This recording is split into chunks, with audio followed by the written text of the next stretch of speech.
I'm here at NYU in the office that belongs to Cheryl Furjanic, who's sitting right next to me, and we're going to dive into the wonderful world of synchronized swimming because Cheryl has made a fantastic film called Sink or Swim. Cheryl, thanks for joining us. Thanks for coming.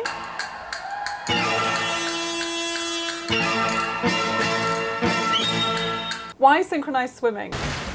Well, I have always loved the Olympics, and in 2000 I was watching the Sydney Games and I saw synchronized swimming for the first time, and I thought that is so weird and wonderful and mesmerizing and fantastic. It was like nothing else I'd ever seen, and as a filmmaker I filed it away in the things to make movies about one day category. I think what I like about people's understanding of it in general is that they really just barely know anything about the sport, and they kind of come to the film thinking, oh, this is silly, this is funny, this is easy. Synchronized swimming, for whatever reason, kind of has a cheesy, kind of tacky, old-fashioned, laughable comic aspect to it, doesn't it? It does. I mean, I think most people, if they think about synchronized swimming, they think about Esther Williams movies and these 1950s water musicals where, one she'll play a lifeguard, and then she'll play a swimmer, and then she'll play a swim coach, and they thought of sort of every device they could come up with to get this woman in the water who was fantastic and, this movie star.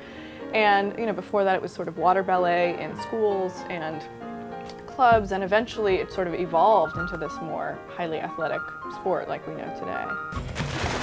We are athletes. It's very physically grueling.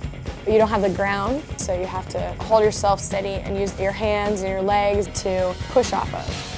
I haven't touched the bottom of the pool in years. It's a 2-point penalty. I think one of the things that comes across in the film to people who've never heard of synchronized swimming is sort of the struggle to accomplish your goals and your dreams.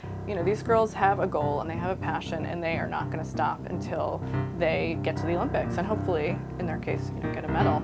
And people can relate to that sort of level of perseverance and commitment. To make your film, you accompanied the girls to Athens 4 years ago.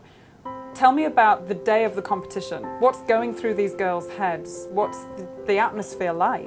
We were actually shooting at their last practice as a team before their last swim, and it was really emotional for them. It was really emotional for us, for their parents, and we had sort of been with them through this journey for 2 years, and they were really excited to swim. They were trying not to think about what happens afterwards because there's no pro career for any of these women. All that hard work and effort culminates in that one moment that's over very, very quickly.